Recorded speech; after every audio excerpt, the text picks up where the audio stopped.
Hello, in this video I'm gonna show you how you can draw on videos on Canva. So all you need to do is go to the left side and then click draw. Here you will find three different tools.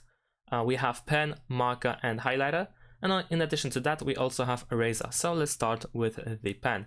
It is quite thin and by default it is blue.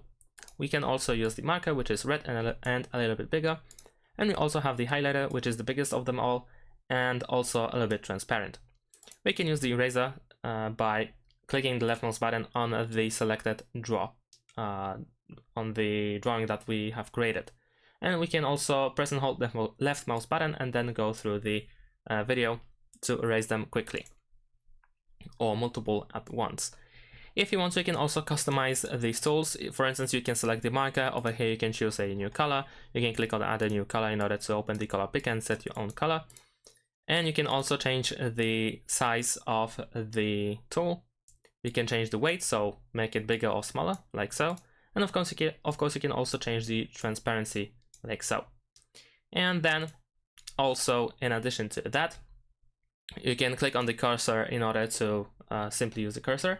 And if you want to, you can right click any of the drawing and then click on right click it and then click show timing, and then you will see it on the timeline. So here, for instance, you can make it appear only in specific part of the video, like so. So as you can see over here, only in this section this drawing is shown. And you can of course do the same with the other drawing as well. So I think it is enough to just click on it, and then you should have it on your timeline. And then of course you can do the same. You can move it somewhere else in the video. And then as you can see, they appear only where I have them put on the timeline. And that's it. Thanks for watching. Leave a like and subscribe to my channel, and see you in my next videos. Bye.